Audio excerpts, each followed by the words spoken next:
Adelante. Muy buenas tardes, buenas noches. En Brasil, de donde hablamos yo y varios de los ponentes y seguramente oyentes ya es de noche, les damos la bienvenida a la mesa 26 de este quinto Congreso Internacional sobre experiencias en la salvaguardia del patrimonio cultural inmaterial llevada a cabo por la Universidad Autónoma de Tlaxcala. Em português, Congresso Internacional sobre Experiências de Salvaguarda do Patrimônio Cultural e Material, la cual se titula Educación Patrimonial. Participan en esta mesa la doctora Adriana Hernández Sánchez, el doctor Cristian Enrique de la Torre Sánchez y el doctor Javier Vela Romero de la Universidad Autónoma de Puebla. La doctora Nelly Elizabeth Ramírez Cli, de la Universidad Rafael Landívar en Guatemala. La maestra y doctoranda Lorrana Calliope Castelo Branco Mourão. La doctora Luciana Lobo Miranda. El maestro y doctorando Tadeo Lucas Gilabo Filho, también los tres de la Universidad Federal do Ceará, y el doctor Marc Jacob de la Universidad de Bruselas. También contamos con la presencia del doctor Saulo Ribeiro dos Santos de la Universidad Federal do Maranhão y la maestra y doctoranda Ángela Roberta Lucas Leite en la Universidad de Paraná. Yo soy Sara Lelis, doctora por la Universidad de Brasilia, y voy a moderar esta mesa en la próxima hora y cuarto. La dinámica de esta mesa consistirá en la exposición de cada trabajo durante 15 minutos y obedecerá el cronograma preestablecido por la organización. Al final tendremos 15 minutos para contestar a las preguntas del público que nos está acompañando en esta sala o vía Facebook, a quienes agradecemos muchísimo la asistencia. Y las preguntas pueden hacerse en español y o portugués, como gusten. Les voy a dar la palabra a los ponentes o a un ponente de la primera ponencia, del primer trabajo, titulado Museo Comunitario Casa Analco, de la doctora Adriana, el doctor Cristian y el doctor Javier Vela Romero. Hola, buenas tardes. Bueno, pues estamos aquí muy contentos de poder participar en este Congreso Internacional. Y bueno, nuestro trabajo que vamos a presentar es el proyecto Museo Comunitario Casa Analco. Nosotros estamos representando a la Benemérita Universidad Autónoma de Puebla, al proyecto Casa Analco y al grupo Regenera Espacio. Y bueno, les comentamos que en la ciudad de Puebla pues hay una zona monumental declarada Patrimonio Cultural de la Humanidad por la UNESCO a partir de 1987.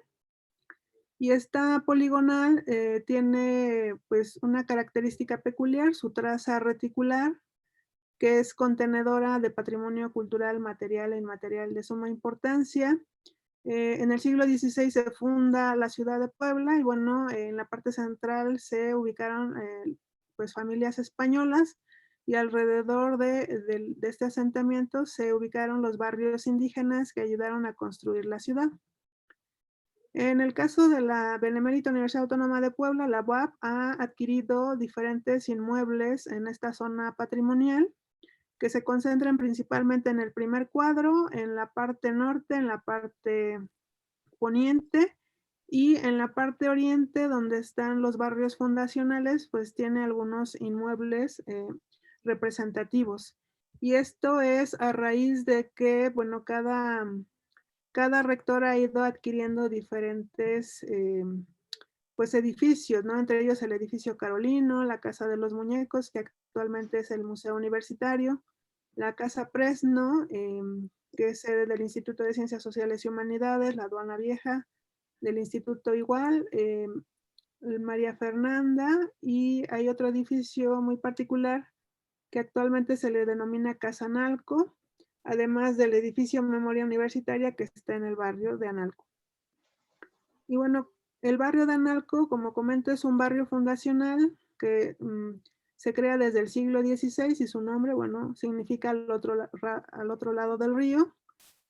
Una de las características que hizo que se fundara esta ciudad, pues fue la presencia de un río en donde, bueno, la ciudad de Españoles estaba en la parte central y en los barrios indígenas al oriente, y bueno, Analco se empezó a caracterizar empezó a desarrollar diferentes oficios como la panadería, la herrería, que se destacan desde el siglo XVI y que, bueno, actualmente todavía se conservan estos oficios que también han venido poco a poco pues a desaparecer, tienen una tendencia a desaparecer por la falta de continuidad de las familias.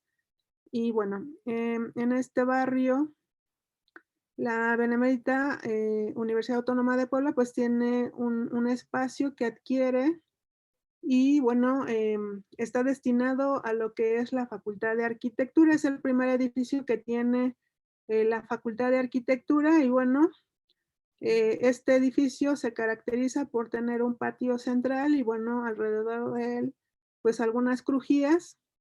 En la planta baja, pues es la parte más antigua que se desarrolló a partir del siglo XVII, XVIII, tiene modificaciones del XIX y en planta alta tiene un piso del siglo XX. En 1999, bueno, esta foto es del 99, se logra ver cómo este espacio se fue eh, pues ahora sí que transformando lo que es una vecindad. Y bueno, esta adquisición tiene un objetivo, ya como Facultad de Arquitectura, es establecer un espacio de vinculación universitaria donde se pueda desarrollar investigación, iniciativas proyectuales y prácticas relativas a la conservación del patrimonio a través de un acercamiento más estrecho con la comunidad del Centro Histórico de Puebla, compartiendo espacios para la difusión de oficios y actividades locales.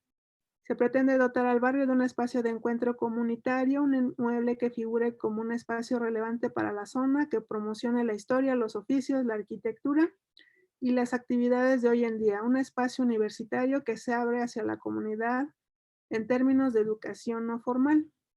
Y bueno, este espacio pues está muy deteriorado. Cuando nosotros entramos el equipo de trabajo en 2018, cuando, bueno, le platicamos al director que cuál era la idea de realizar, bueno, más bien cuál era la idea del proyecto, se empezó a habilitar a través de la limpieza de algunos espacios como el patio, los pasillos y bueno, con gente de limpieza de la universidad, también con todos los chicos que están trabajando con nosotros, pues se limpiaron muchas áreas y empezamos a descubrir una casa que tiene pues pisos de pasta que todavía conserva un fogón que, bueno, posteriormente, eh, pues nosotros lo propusimos para establecer una cocina ya en el proyecto. Y bueno, se encontró esta fuente abajo de toda esta maleza, abajo de mucha tierra. Y en esa fuente, adentro, con tierra, empezamos a encontrar objetos desde tubos de barro, macetas, metate, un metlapil, tragaluces de vidrio, tabiques, botellas de vidrio, azulejos de la cocina, cuadrados de barro, loseta de pastas, una caja de madera, clavos, una grabadora de plástico como de los años 80, cuchillos de plástico, una argolla de piedra y por supuesto la fuente. Y bueno, conforme la comunidad universitaria se fue adentrando a la casa, ya con los espacios habilitados, pues también nos hemos podido acercar a la comunidad, al barrio, para que ellos puedan entrar a la casa y bueno, contar un poco pues sus historias, un poco sobre la iniciativa del proyecto Casa Analco. Y bueno, a raíz de todas estas pláticas, de esta colaboración con la comunidad, pues se empezó a realizar un proyecto en donde, bueno, se está planteando en planta baja un museo comunitario con una tienda donde se puedan exponer pues algunos productos que se oferten dentro del barrio, pues unas áreas de audiovisuales, una biblioteca, la cocina y en la planta alta pues varios talleres y zonas de trabajo. aquí una perspectiva de lo que es el proyecto. Y bueno, esta iniciativa, a raíz de que se fue trabajando, pues se le presentó al rector de la universidad y bueno, él planteó que se podía realizar una primera intervención. Y bueno, conforme se iba avanzando en el proyecto y se iba pues planteando esta primera intervención, pues nosotros aprovechamos en hacer algunos talleres con el grupo Regenera Espacio, al cual también nosotros representamos, como el taller UNESCO, en donde, bueno, la elaboración de aplanados con cal, el uso de la cal, ay, perdón, el uso de la cal, además de algunos, invitamos a algunos practicantes de oficios antiguos, como, como un carpintero que todavía realiza pues, procesos artesanales. Se empezaron a desarrollar diversas actividades, se invitaron a algunas personas pues para que nos hablaran sobre patrimonio, además de pláticas con habitantes para saber un poco de la historia del inmueble, que también eso es muy importante para nosotros. Por otro lado, bueno, pues la comunidad universitaria se ha acercado un poco más a las festividades del barrio, cuáles son las prácticas que se realizan en diferentes festividades y, bueno, por supuesto, asistir a todos estos eventos que la comunidad promueve, como las fiestas patronales.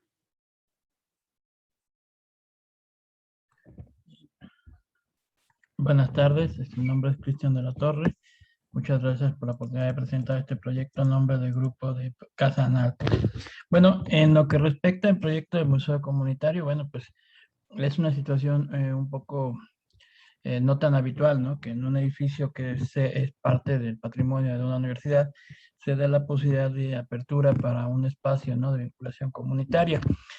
Pero la intención es esa, ¿no? O sea, una iniciativa en la que se involucre, se trabaje con la comunidad, en la que a través de la consulta y la visión propia de los vecinos se cuente la historia del barrio, tratando de promover pues una instancia de cooperación, de organización conjunta, que responda a las necesidades y derechos de la comunidad, que fortalezca la organización y la acción comunitaria.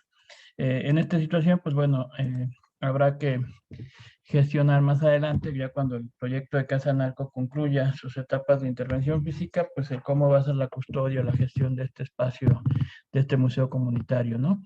Que es un edificio de la universidad, de una universidad pública. En la siguiente diapositiva, bueno, vamos a hablar un poquito del objetivo general del museo comunitario, que es promover un museo para el barrio de Analco mediante la participación de la comunidad y los universitarios que revalorice el patrimonio cultural y material de los barrios poblanos y construir un conocimiento colectivo que propicie la reflexión, la crítica y la creatividad. Esto sale a comentario por la situación de que Puebla, la ciudad de Puebla tiene un centro histórico considerado inscrito en la lista de Patrimonio Cultural de la Humanidad, pero pues realmente las intervenciones y los presupuestos están destinados a la parte central, ¿no? Donde hay más afluencia turística y la zona colindante, que sigue siendo zona histórica, zona fundacional, pues no cuenta con esas posibilidades de intervención, ¿no? Como sí cuentan las zonas turísticas. A corto plazo, pues es promoverla e incentivar a la comunidad del barrio de Analco en la realización de un primer guión museográfico, adaptando algunos espacios que estén disponibles en la casa, desarrollar un discurso museográfico a través de la documentación, empezando por los objetos que se han encontrado en la misma casa, como ha sido en la fuente y el patio, con la colaboración de los vecinos también que nos han donado algunas piezas y también pues los descubrimientos que ha habido, ¿no? En esta obra, ¿no? En las mismas intervenciones. A mediano plazo se van a hacer diversos tipos de capacitación a la comunidad y generar ingresos locales a través de la promoción de artesanías, como que suceden en el barrio, como la alfarería, la panadería, la vidrería y la herrería, a través del museo comunitario y la tienda, ¿no? Donde se puedan generar estos ingresos. A largo plazo, establecer puentes hacia otras comunidades barriales e iniciativas vecinales a través del intercambio cultural y la creación de redes, fomentando la solidaridad y en un futuro la creación de nuevos proyectos colectivos. ¿Qué ha pasado con el trabajo que se ha hecho en Casa Analco?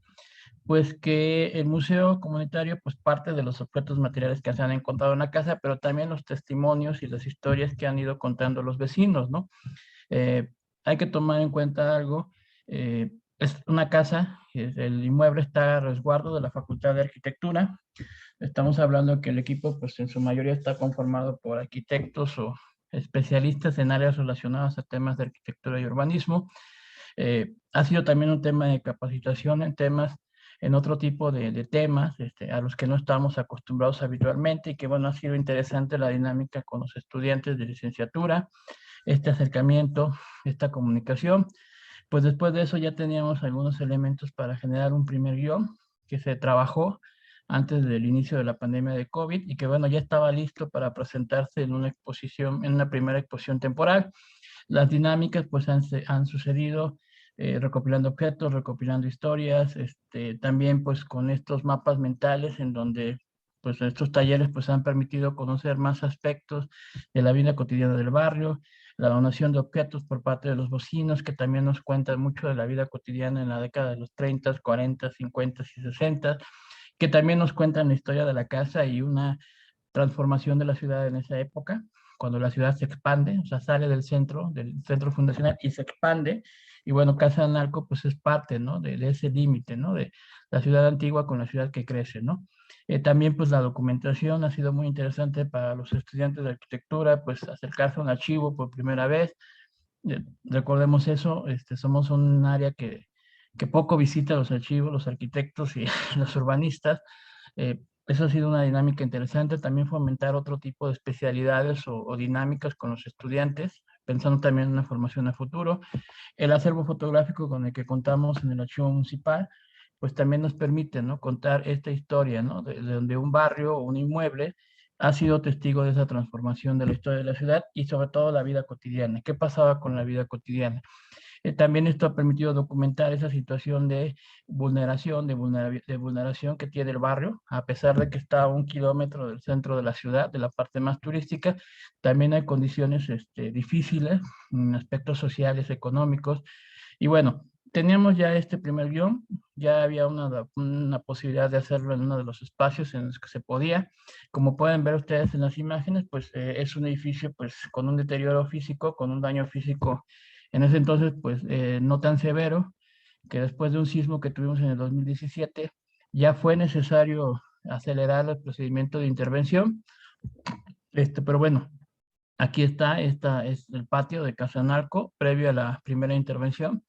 Ya teníamos asignados 2 espacios, ya se había recopilado la información, ya se había conformado un primer guión con apoyo de otros especialistas externos que voluntariamente se han sumado al proyecto. Y continuando con esta línea del voluntariado, ha sido interesante cómo la continuidad del proyecto Casa Narco y del Museo Comunitario se ha enriquecido con este apoyo de especialistas de otras disciplinas, ¿no? Hablamos de arqueólogos, de museólogos, de historiadores, este taller de arqueología urbana. Vamos a acelerar un poquito las diapositivas por el tiempo, por favor. Perdone, doctor, sí, tiene usted, ya se acabó su tiempo, pero para concluir, por favor. Sí, 1 minuto nada más. Y bueno, estas actividades pues ha implicado también la vinculación con otras actividades y colectivos y cooperativas que hay en el barrio, como el FAP Lab Analco, la cooperación y vinculación con otros artesanos de otros barrios, como los carpinteros del barrio del Refugio. Más adelante, pues como comentábamos, la vinculación con el FAP Lab para fabricar algunos elementos del museo. Y bueno, en tiempos de pandemia, pues fue necesaria la capacitación, ¿no? Digo, ante la falta, ante la imposibilidad de hacer actividades en el sitio, pues la capacitación. Y bueno, ya en el proceso de intervención, pues aparecieron todavía cosas más interesantes en la casa que nos hablan de otras etapas históricas, ¿no? Un pozo, un foso, una artesa de curtiduría, que refiere pues que la casa en un momento también fue un pequeño taller artesanal de curtidores de piel y bueno, objetos, ¿no? Desde tuberías hasta cajas de tabaco de 1919, otras de 1895 y objetos que han ido quedando en la casa, ¿no? Pedacería de cerámica, que bueno, ya también ya se empezó a clasificar, instalaciones antiguas, juguetes que aparecieron ya cuando la casa fue una vivienda colectiva en la década de los 80s y 90s y bueno, ya para ir cerrando esta presentación, en las conclusiones, pues bueno, aquí vemos la intervención, posterior a la primera intervención de reestructuración para que la casa pues se sustituyeran las losas y no siguiera teniendo daños severos, ¿no? Entonces, en esa etapa estamos, en una primera intervención donde se sustituyeron las losas, se consolidó la estructura para ya no tener más daños severos a nivel estructural, y bueno, en esa etapa estamos en lo que se respecta a la intervención física. Casa Narco pues está retomando poco a poco sus actividades. Ha sido un espacio que se ha vinculado con la población, que ya es identificado por los vecinos del barrio. Y bueno, se ha abierto, ¿no? De esta cuestión de patrimonio cultural material al inmaterial y generando estrategias y mecanismos de colaboración, ¿no? Para nuevas formas en que la universidad pues trabaje en temas de patrimonio. Va a haber muchas preguntas, habrá cambios, ¿qué puede atraer a los universitarios a este contexto urbano? ¿Qué impacto pueden tener las instituciones en el centro histórico? Y bueno, estamos buscando que la universidad tenga un impacto positivo, ¿no? Un impacto de vinculación comunitaria, de cooperación, y bueno, que la universidad también colabore, ¿no? Incluyendo a sus proyectos de investigación, a sus estudiantes de licenciatura, que sea un factor positivo, ¿no? Que no sea la universidad la que se imponga, la que los desplace, sino que sea la universidad la que también genere iniciativas y colabore con los vecinos. Considerando que son sectores vivos, con arraigo y con una vida cotidiana que es parte también de ese patrimonio cultural inmaterial que tanto se presume o tanto se difunde, pero que poco se hace por arraigar o generar una mayor permanencia. Y bueno, a nombre del equipo Casa Narco, de Regenera Espacio, de la Facultad de Arquitectura, les agradecemos el tiempo que nos han brindado para esta presentación. Gracias. Muchísimas gracias a los dos doctores. Seguimos con la segunda ponencia titulada Estrategia Académica para la Valoración de la Arquitectura Vernácula de Santa María Chiquimula, Totonicapán, de la doctora Nelly Elizabeth Ramírez Clip. Muchas gracias, Sara. No soy doctora, pero soy maestra, pero por ahí va mi presentación. Perdón. Una disculpa. No pasa nada, no pasa nada. Únicamente, ¿sí? ¿Se ve la presentación? ¿Confirmación? Sí, se ve perfectamente. Muy bien, muchas gracias. Pues buenas tardes. Vamos a hablar sobre la estrategia académica para la valoración de la arquitectura vernácula de Santa María Chiquimula, Totonicapán. Y para comentarles que este proyecto surge de una inquietud que tuvimos en Facultad de Arquitectura de la Universidad Rafael Landívar al detectar que este municipio de Guatemala pues todavía cuenta con importantes muestras y modelos de arquitectura vernácula en adobe, es decir, estas construcciones en tierra, hechas de lodo apisonado con pino y madera, ¿verdad? Esto es importante resaltar debido a que es una arquitectura muy vulnerable en Guatemala, ya que nuestro país es el 11º país con mayor riesgo de ser afectado por eventos relacionados al cambio climático. Nosotros somos vulnerables a eventos como terremotos, deslizamientos, erupciones volcánicas, inundaciones, huracanes y climas extremos. Al ver esta situación, entonces nosotros propusimos esta estrategia académica para poder vincular a los estudiantes con el territorio y con este tipo de arquitectura que está muy vulnerable, también principalmente por el tema de los terremotos. Nosotros tuvimos 2 acontecimientos en 1917 y 18 y 1976, los cuales provocaron pues grandes pérdidas, no solo humanas, sino también de estas piezas arquitectónicas, y después de esos eventos, pues la introducción muy fuerte del concreto recursivo. Dicho esto, pues les presento Santa María Chiquimula, está a 5 horas de la ciudad de Guatemala, en el suroccidente del país. Tiene una población de origen quechí, y pues este es el contexto del lugar. Ustedes pueden observar que se rodea de bosques, de áreas protegidas, de un entorno totalmente natural que crea las condiciones ideales para este tipo de arquitectura. Acá pues es una vista panorámica del casco urbano, donde ustedes pueden presenciar pues esa arquitectura todavía de casas a 2 aguas, de uso de teja y también pues esas parcelas de cultivo. En el lado izquierdo tenemos también esas pequeñas muestras de arquitectura que empiezan a salir, que ya cambian radicalmente pues esta tipología que venimos observando.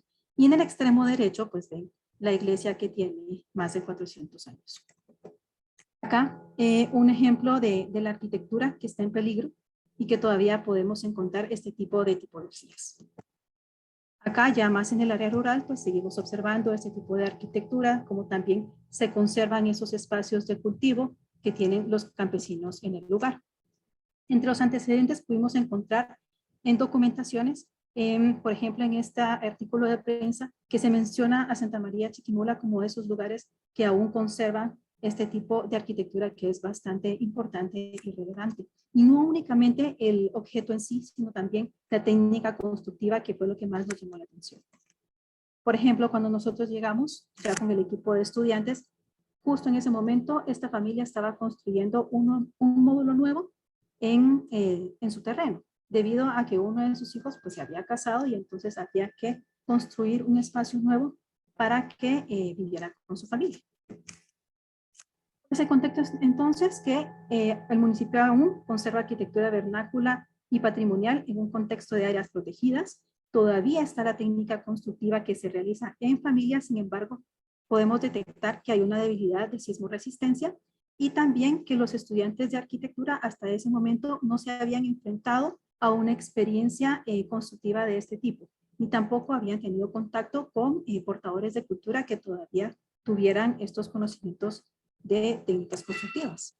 ¿Cuáles fueron los objetivos? Concientizar sobre la realidad nacional a través de un ejercicio académico, vincular a los estudiantes con una comunidad y sus problemas reales, valorar los sistemas y técnicas constructivos tradicionales y conocer también qué tipo de soluciones sismorresistentes existen.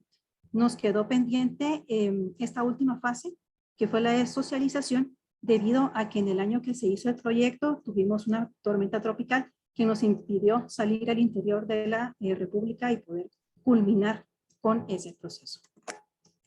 El proyecto se desarrolló en dos fases. Una primera fase que fueron durante los primeros 4 meses del ciclo académico, que fue una fase de acercamiento hacia el territorio, en una escala territorial a través de un proyecto urbano.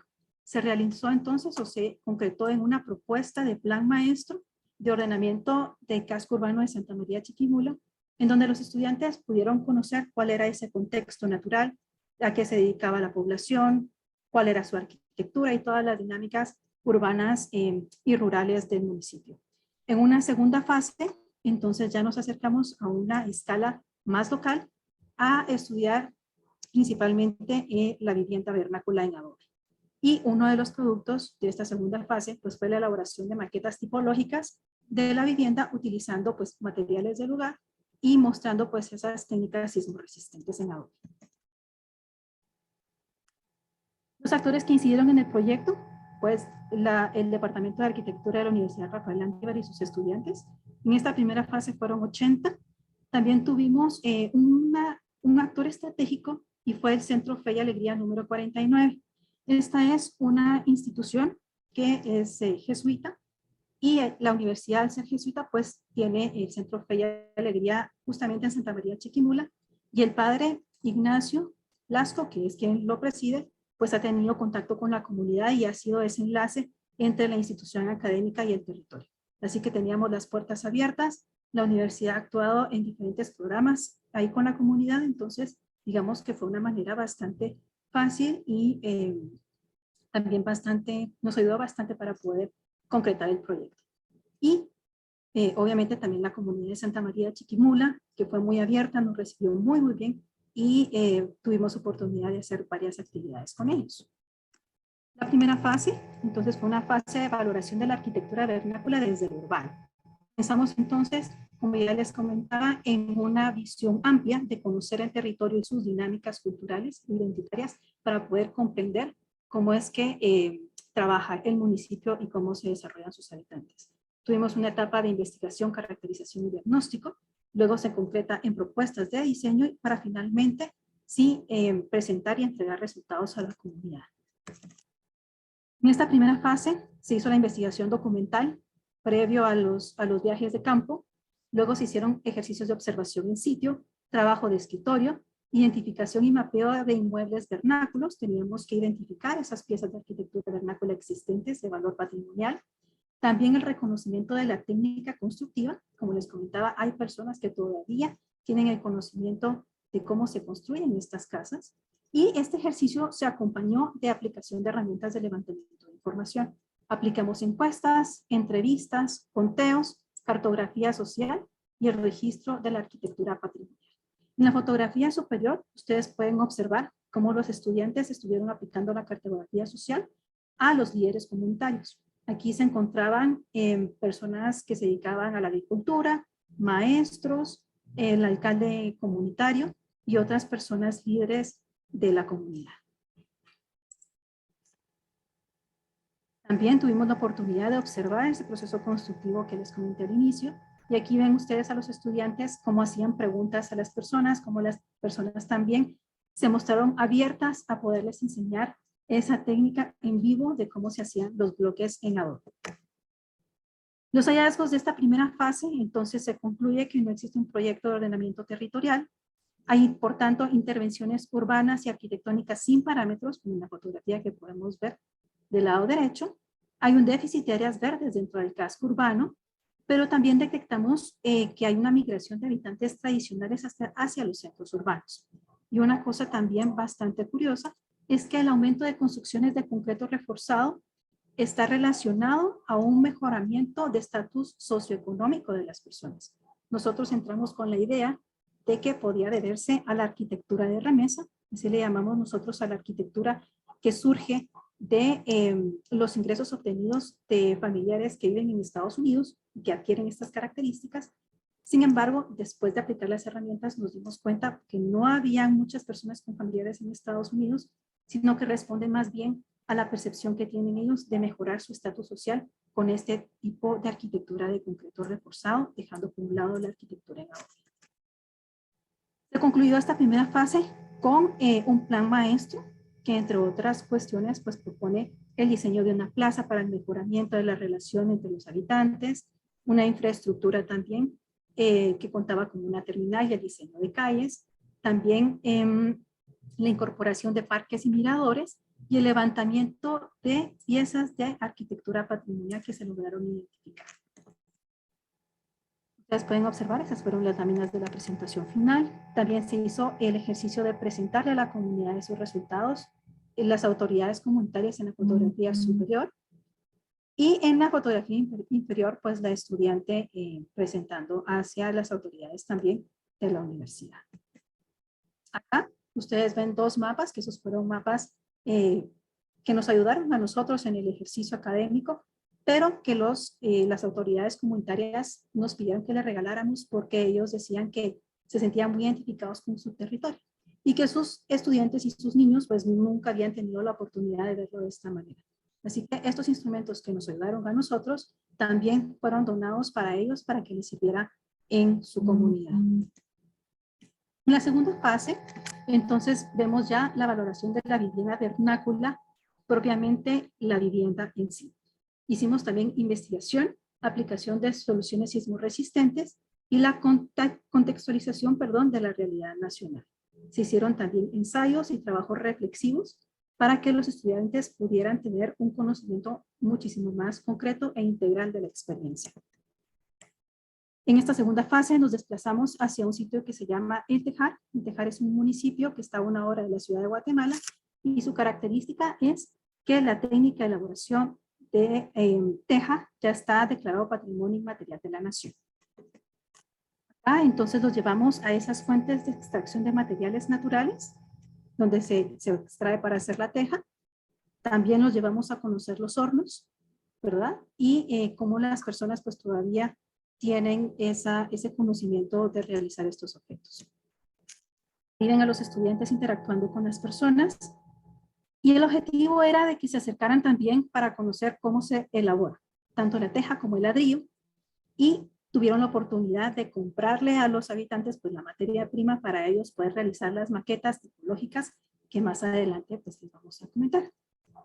También se hicieron visitas de campo, trabajo de escritorio y se hizo un coloquio de expertos para poder tener una formación complementaria. En las fotografías de en medio y la inferior, ustedes pueden observar los diferentes tipos de maquetas que realizaron los estudiantes. Un trabajo bastante arduo, les costó mucho, pero al final estuvieron muy satisfechos. Tanto así que ellos subieron a sus Instagrams fotografías de los procesos en donde ellos se sentían muy orgullosos de tener la experiencia de hacer una casa o un modelo en Adobe teniendo los materiales que utiliza la gente en campo.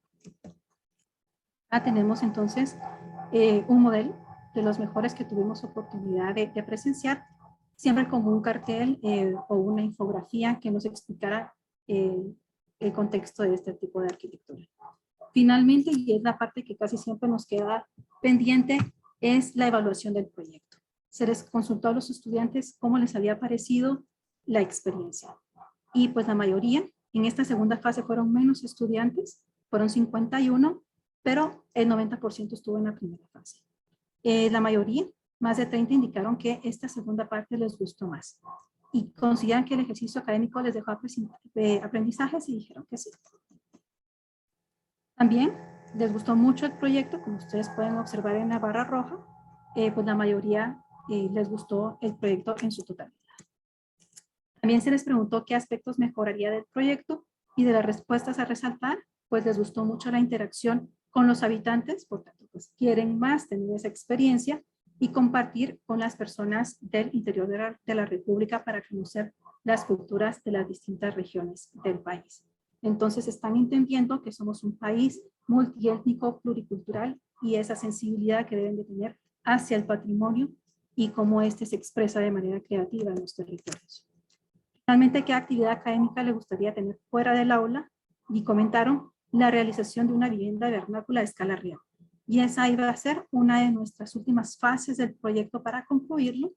Y pues para eso se diseñó el proyecto y se ingresó para que pudiéramos obtener fondos de Estados Unidos con el programa del fondos del embajador para la preservación cultural. Sin embargo, pues no obtuvimos los fondos, fue un buen ejercicio, pero tuvimos una experiencia bastante interesante. En el año 2019 únicamente se ejecutó la segunda fase del proyecto, pues por otros compromisos académicos. Sin embargo, se detectó que en el tejar se están desapareciendo los hornos tradicionales de elaboración de teja. Sin embargo, para el año 2020 se logró hacer una primera fase en otro municipio que se llama San Andrés Chepul, y eso nos dio como resultado que actualmente 5 estudiantes estén desarrollando proyectos relacionados a la arquitectura vernácula. Muchas gracias. Muchísimas gracias, maestra Nelly, perfecta en el tiempo. Vamos a la tercera ponencia de mis compatriotas, titulada Patrimonio Cultural Inmaterial, Educación e Identidad, un estudio de caso en Cariri, Ceará, Brasil. Le doy la palabra al ponente o a la ponente. Hola, buenas noches. Un momento. Hola, Rorrana. Sí, un minuto porque tengo que presentar mi presentación.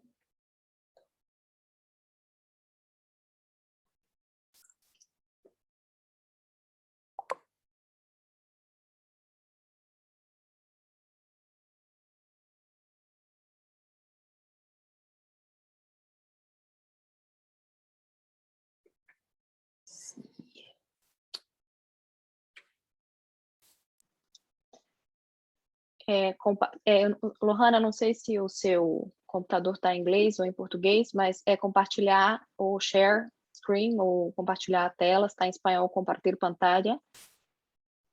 No retângulozinho embaixo, tem uma setinha para cima, você clica, e aí ele vai te dar várias telas. Você pode compartilhar exatamente a sua apresentação se ela já estiver aberta.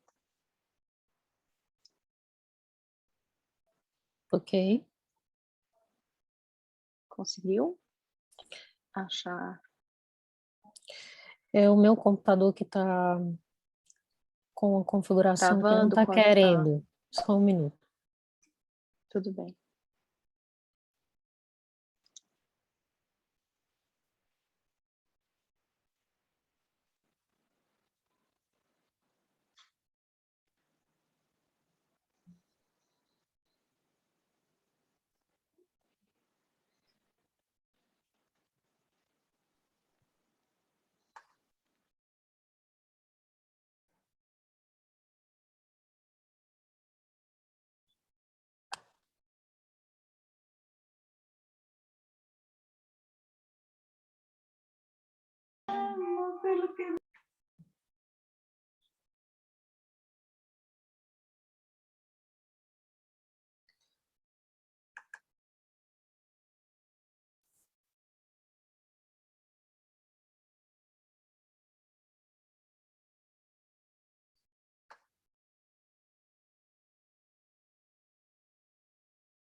Conseguiu, Lohana?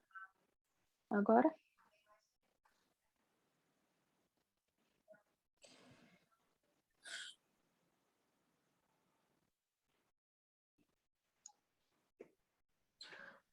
O próximo pode ir? Não, Ou vou tem que passar ser... para... É melhor, porque Tá. eu estou com um problema na configuração do meu computador, eu vou mudar o Sem computador. problemas. Melhor. Tá certo. Obrigada, Lohana.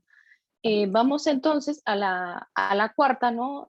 Ponencia, si están los ponentes ahí, pues titulada La transmisión de conocimientos de rezador y rezadora en el municipio de Carurupú, en Maranhão, Brasil, del doctor Saulo Ribeiro dos Santos y la doctoranda Ángela Roberta Lucas Leite.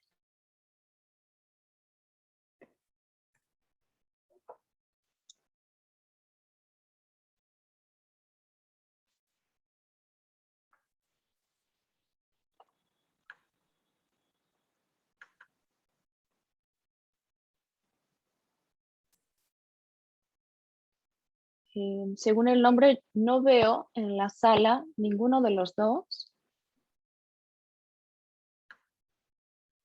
No sé si estarán o no. Yo voy a tentar... Si pudiste, Lohana.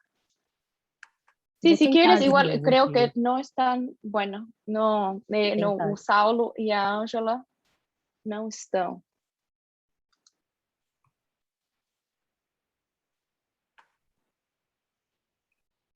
A los que gusten pueden ir poniendo, subiendo al chat las preguntas a los Ok. ponentes, porque al final, sí, Sim?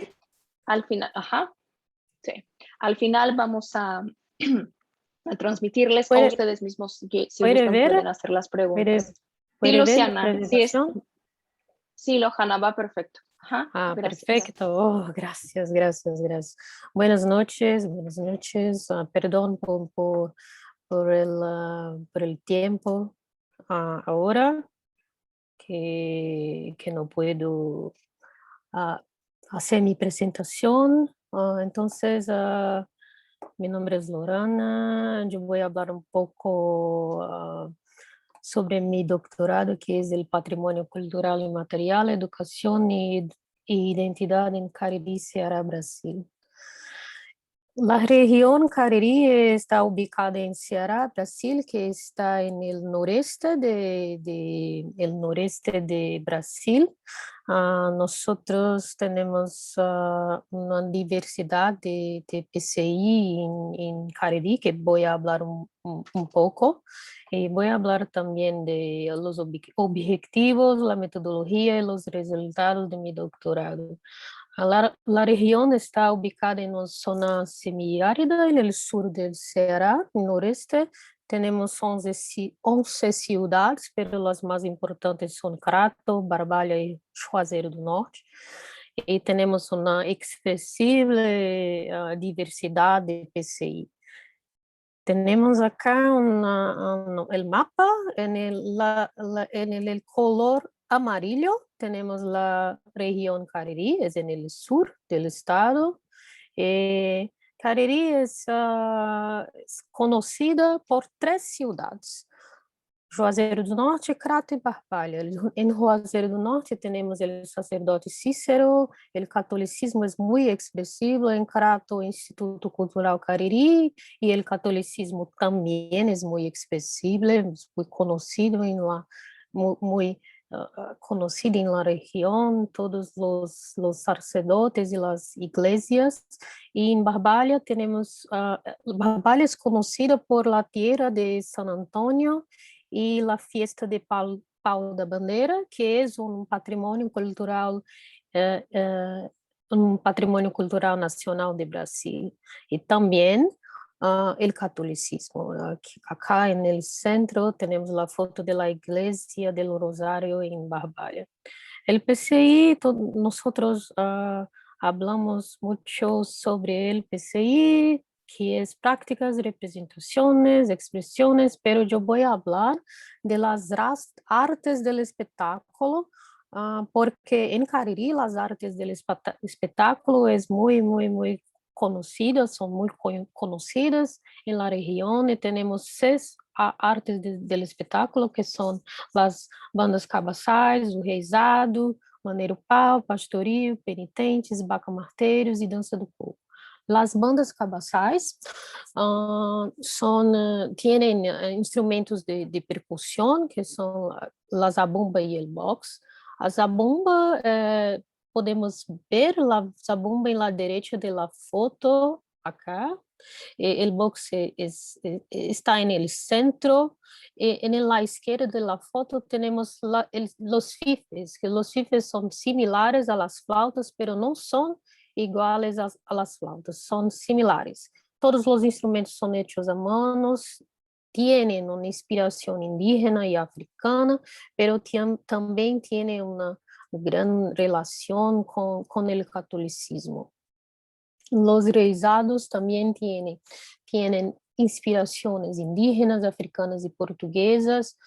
Los reisados son una mezcla de danza, canto y representación dramática. Tiene relación con la fiesta de los Reyes Magos, que es una fiesta católica en que tiene su origen en el Nuevo Testamento, en que los reyes viajan para visitar Jesucristo, el Hijo de Dios. Entonces, estas son las artes del espectáculo de Cariri. Los objetivos de mi trabajo es investigar el papel de la educación en la salvaguardia de este patrimonio que he hablado, y analizar la relación entre educación e identidades en la salvaguardia del patrimonio. Mi metodología fue un método mixto en que yo hice el convergente, en que mezclé los datos. El cualitativo fue una investigación participativa basada en la comunidad, y el cuantitativo un cuestionario. El método cualitativo yo hice en una escuela técnica pública de Cariri. Los participantes fueron estudiantes y profesores, los instrumentos metodológicos, grupos de enfoques y entrevistas, y la comunidad también. Yo hice entrevistas con los maestros de cultura, políticos y ONGs. El método cuantitativo fue en la misma escuela con 198 estudiantes. El instrumento metodológico fue un cuestionario. Entonces voy a hablar un poco sobre los resultados.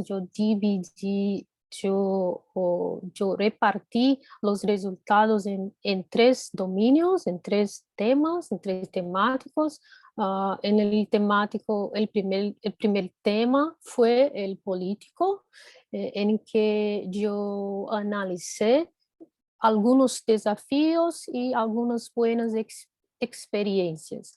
Los desafíos fueron la marginalidad del grupos de PCI.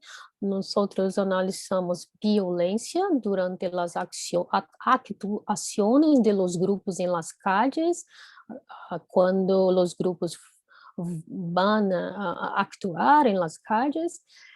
Nosotros también analizamos que existe una baja participación de los grupos en las decisiones, sobre todo las decisiones políticas.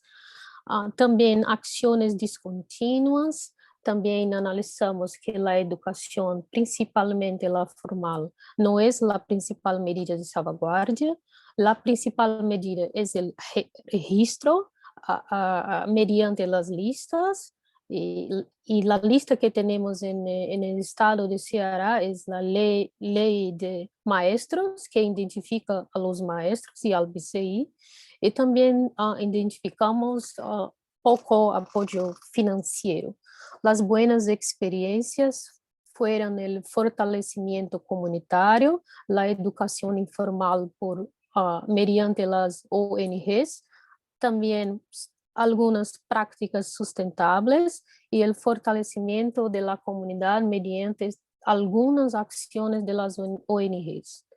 En la temática de la escuela, nosotros analizamos los desafíos que fueron también acciones discontinuas, falta de proyectos relacionados con PCI, el PCI solamente es discutido en el mes del folclore, en la escuela, en Brasil el mes del folclore es agosto. También tiene los estudiantes tienen una percepción de PCI que es centrada en el producto, en el espectáculo. Entonces yo hablo un poquito sobre folclorización, sobre comodificación del PCI. También tenemos algunos desafíos con currículo porque no tenemos ningún curso o proyecto relacionado con PCI en el currículo.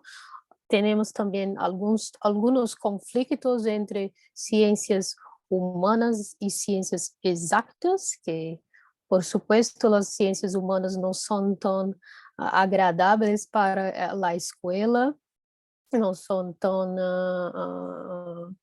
las personas no acreditan, no piensan que es importante las ciencias humanas, los estudiantes, los directores, y también el modelo de la escuela, que es un modelo que es centrado en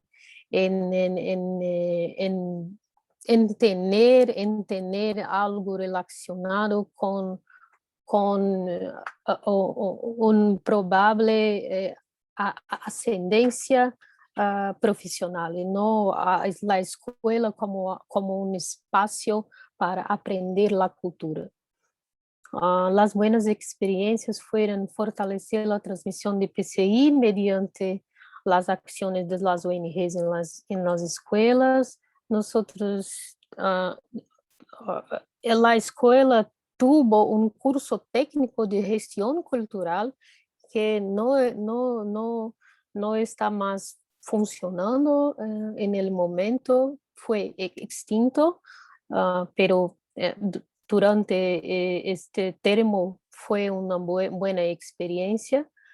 Reinventar el PCI también es muy importante, es crucial. El PCI está a todo momento cambiando y es importante.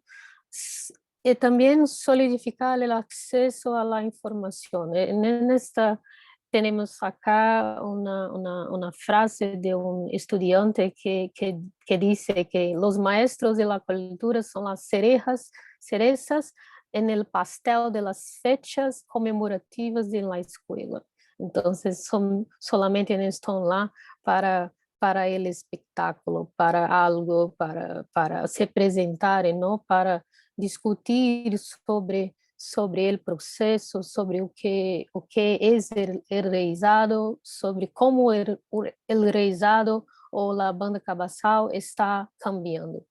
Entonces, en la identidad tenemos algunos desafíos en que PCI es percibido como exótico y desactualizado, inaccesible por los estudiantes. Este es una percepción de los estudiantes. Tenemos la falta de información que dificulta que los jóvenes se sientan identificados con PCI. Tenemos también la percepción de los jóvenes que PCI no está relacionado con la tecnología, con la actualidad, y una distancia entre la cultura popular, el PCI y la identidad juvenil. Buenas experiencias son la familia es un importante elo, una importante interligación entre el PCI y los estudiantes. Ciertos tipos de PCI son más accesibles para los jóvenes en las escuelas, como Maculelê y Cordéis, y otros no son tan accesibles. Entonces tenemos que trabajar un poco más con estos PCIs. Sentimiento de pertenencia al lugar, a la comunidad, también es crucial. De nuevo, el cambio del PCI. El PCI está a todo momento cambiando. Es importante también. Las conclusiones, tenemos que la transmisión de PCI en la educación formal sigue ligada a una visión de la cultura centrada en el producto y el espectáculo. Por tanto, la cultura se presenta fija, sin reinventarse, sin cambiarse, y esto aleja a los jóvenes de la cultura. Tenemos también que la transmisión de PCI en la educación informal es perjudicada por la falta de fondos, las acciones discontinuas y la marginación de las comunidades. Y las ONGs en todo, las ONGs demostraron ser articuladores importantes entre la comunidad, el gobierno y la sociedad civil. Entonces tenemos que trabajar por un fortalecimiento de las ONGs porque son importantes.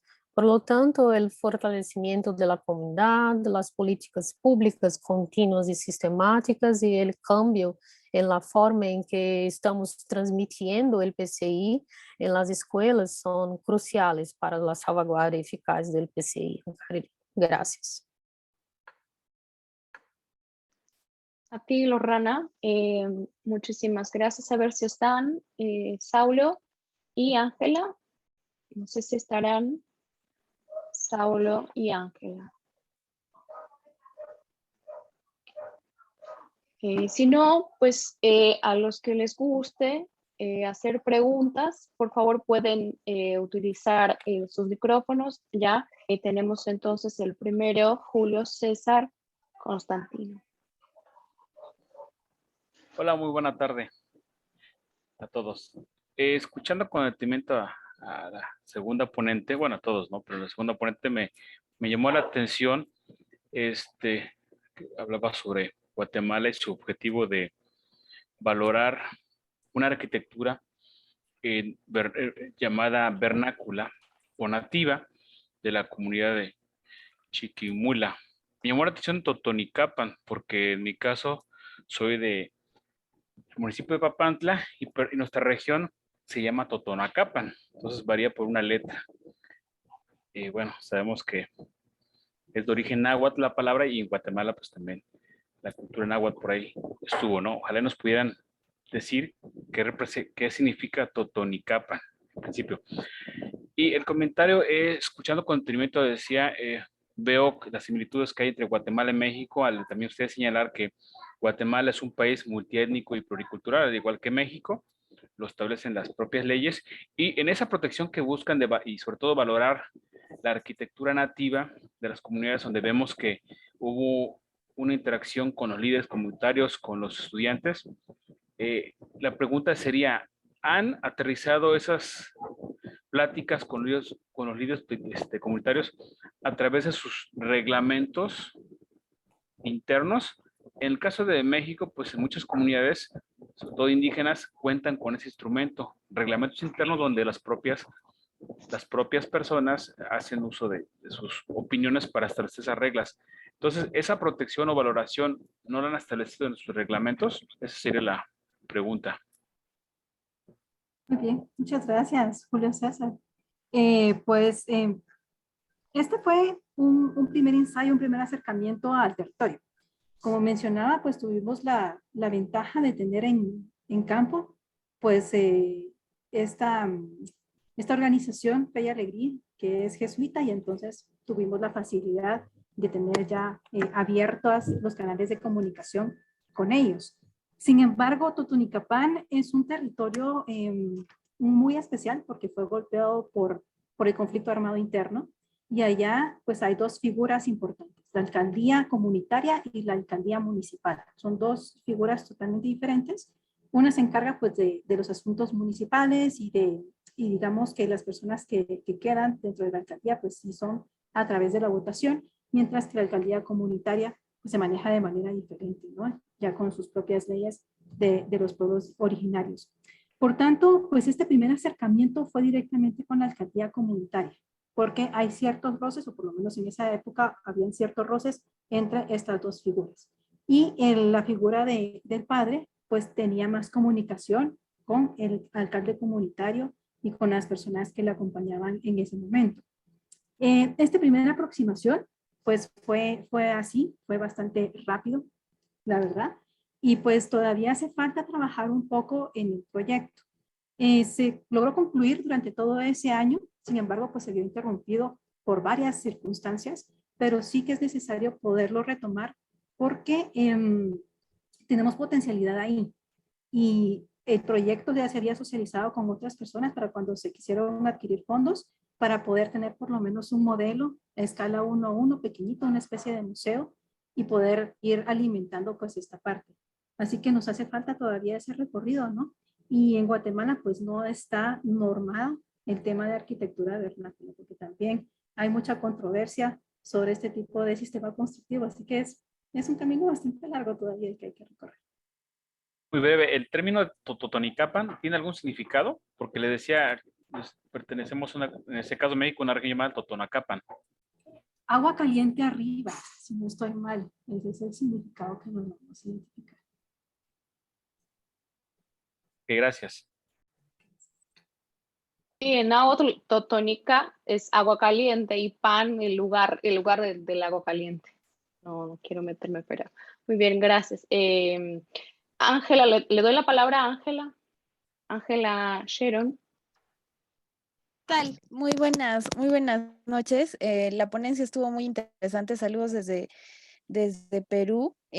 Bueno, el tema de la educación para mí, al menos acá en el Perú, donde creo que compartimos con la mayoría de países hermanos, ¿no? Es mucho el tema de la multiculturalidad y el tema multilingüístico, ¿no?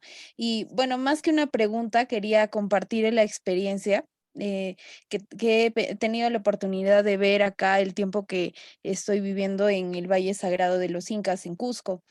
Hay una iniciativa de las escuelas rurales, de las comunidades campesinas acá en Cusco, que se llama Puglia y que en quechua significa juego, ¿no? Y lo que hacen los niños es ir a las radios locales, ¿no? Y contar cuentos en el idioma nativo, que es quechua, ¿no? El quechua. Entonces, es una herramienta mediante la cual también los niños se acercan y aprenden sobre las historias de su comunidad y desde su idioma tradicional, ¿no? Y creo que eso, al menos desde el aspecto de la interculturalidad, nos acerca bastante y los acerca más que todo a los niños con el factor de su formación y con el factor de su identidad, ¿no? Y también rescatando su patrimonio inmaterial y desde las historias y desde los idiomas. Espero alguna vez poder investigar más sobre este tema.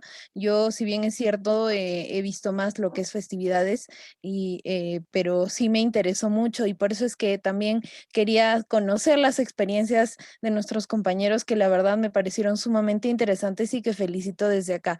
Nada, muchísimas gracias. Solo quería comentar eso. ¿Alguien quisiera comentar el comentario de Ángela? ¿No? Bueno, entonces le doy la palabra a Florentino Santiago, por favor.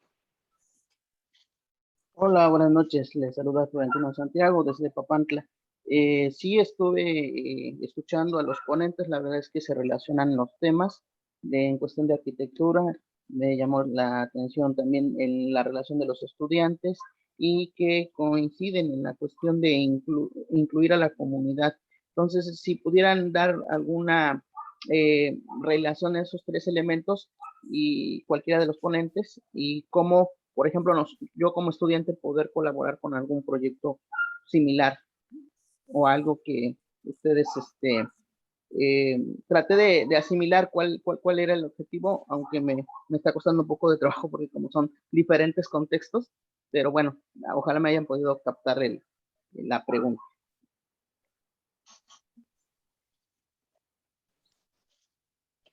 ¿Algún ponente, por favor, para contestarle?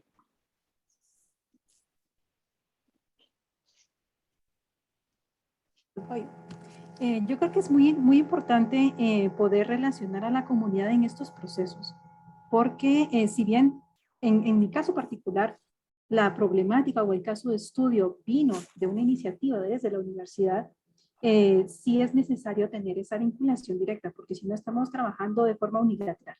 Entonces, pues lo común o lo más indicado sería que naciera de la propia comunidad pero en este caso que surgió de una manera inversa, pues es lo más adecuado y lo ideal es poder contar directamente con esa participación, porque son los habitantes, las personas, los portadores que tienen ese conocimiento. Si no, únicamente estamos trabajando de manera unilateral y como observadores.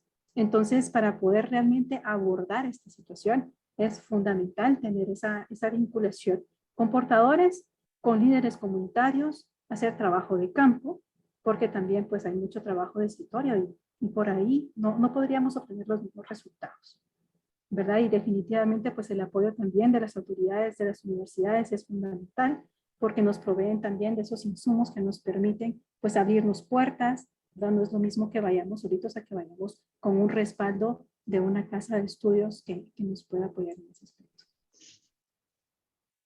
Bueno, yo lo que podría comentar es que pues este acercamiento de las universidades es muy bueno porque la gente lo percibe bien. Lo importante es eso de ir a campo, de ver realmente los problemas que hay allá afuera y no solo quedarse con pues la explicación en clase, ¿no? Sino ir más allá y eso, ver los problemas, caminar, hablar con la comunidad y yo creo que a partir de eso detectar problemáticas reales y ver que el arquitecto, el estudiante de arquitectura tiene buenas iniciativas, yo creo que esa es también la labor de la universidad, de los universitarios, acercarse a la comunidad y bueno, en conjunto, pues tratar de resolver problemas, ¿no? Yo creo que ese sería como el principal objetivo de, en el caso del proyecto Casa Narco, pues vincularse con la comunidad, ver problemáticas y tratar de resolverlas. Muy bien, nosotros tenemos 3 minutitos, entonces le voy a dar la palabra a Héctor Leonel para finalizar. Y muy buenas noches, felicidades a los 3 ponentes. Los 3 proyectos se me hicieron muy interesantes y más que nada el de la casa Analco de la UAP, así como también el uso de plantas vernáculas en la realización de casas productivas. Eso suena muy interesante. Y de las artes africanas, portuguesas, indígenas, que es una mezcla muy interesante. No sé si me podría hablar, Calliope, un poco acerca de cuáles fueron sus retos de ella para distinguir de dónde provenía lo africano, lo portugués y lo indígena. Muchas gracias.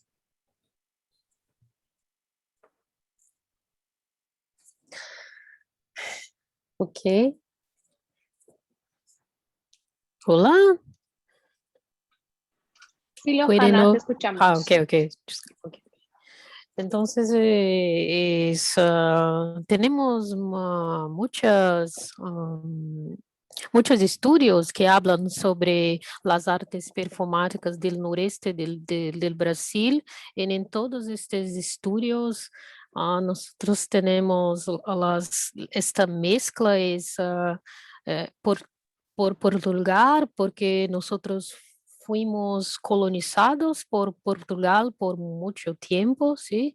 Las indígenas, porque tenemos muchos pueblos indígenas que acá aún viven en Brasil. Y las africanas, porque en el proceso de la colonización del Brasil, muchos esclavos africanos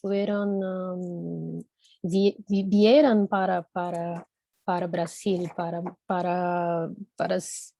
para serem esclavizados, ¿sí? Entonces, tenemos muchos estudios, muchos libros que hablan sobre esa mezcla entre los pueblos indígenas, los africanos, que son los esclavos, y la colonización que es portuguesa, sobre todo la colonización católica portuguesa. Se podría decir que ese tipo de performance tiene un arraigo ¿cómo decirlo así? Bueno, ya sabemos que se fue modificando, ¿no? Pero en sí, Sí, sí. las ritualidades originales, ¿cuáles eran? Es difícil hablar que hay una arte performática original, enraizado en bandas cabaçais, en penitentes, todas las artes performáticas.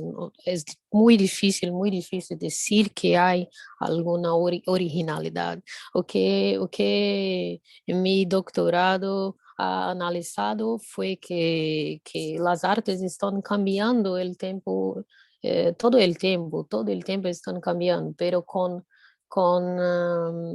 algunos trazos, algunos elementos que son más antiguos, otros elementos no tan viejos, ¿sí? ¿Puede entenderme? Sí, sí, lo entiendo. Gracias. Yes, ok.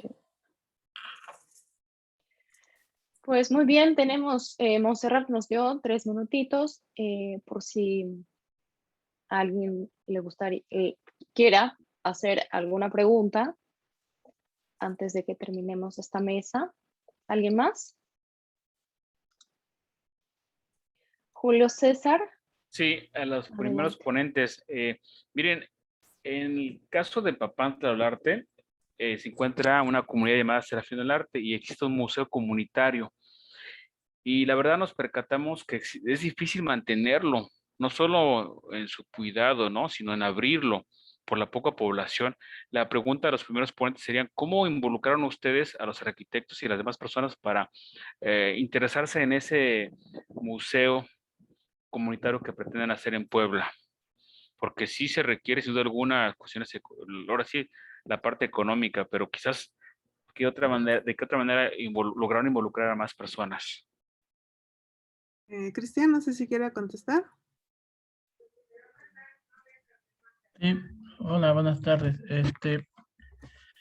Esencialmente la casa pues, es propiedad de la universidad, ¿no? Está a resguardo de la Facultad de Arquitectura. Así que hablamos de un proceso que va a la inversa, ¿no? No es o sea, la iniciativa viene de la facultad y bueno, el involucramiento ahí con la población es a partir de la invitación y el reconocimiento, ¿no? De que se han trabajado otro tipo de actividades, ¿no? Hay un antecedente, ¿no? O sea, la línea de investigación de la doctora Adriana trabaja con proyectos participativos en centros históricos, ese es un primer antecedente. Y el otro es el grupo Regenera, que en su mayoría somos egresados de la Facultad de Arquitectura.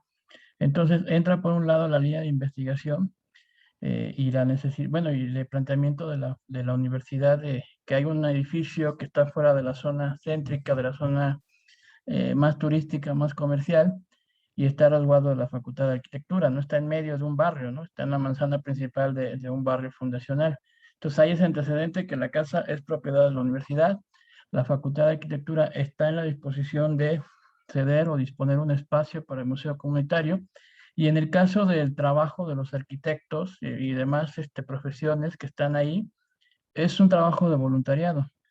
O sea, aunque ahorita ya tenemos programas de servicio social y de vinculación con estudiantes de tesis y de tesis de licenciatura y posgrado, esencialmente el peso está en el voluntariado. O sea, la continuidad de hacer el proyecto arquitectónico está en el voluntariado, aunque sea un proyecto de la universidad, o sea, como producto de tesis y demás, el trabajo de los talleres es voluntario y la vinculación de otras profesiones, ¿no? Por ejemplo, los arqueólogos que han ido de manera voluntaria a hacer el registro y clasificación de piezas, a hacer los talleres, todo ha sido eso. O sea, realmente ahí la continuidad ha estado, una en que es un edificio que es propiedad de la universidad y que bueno, la Facultad de Arquitectura está en la disposición de ceder un espacio porque va en esa línea, ¿no? De proyecto de vinculación social, ¿no? De vinculación comunitaria. Y en la parte del trabajo de los especialistas, de los profesionistas, mucho tiene que ver la parte de voluntariado.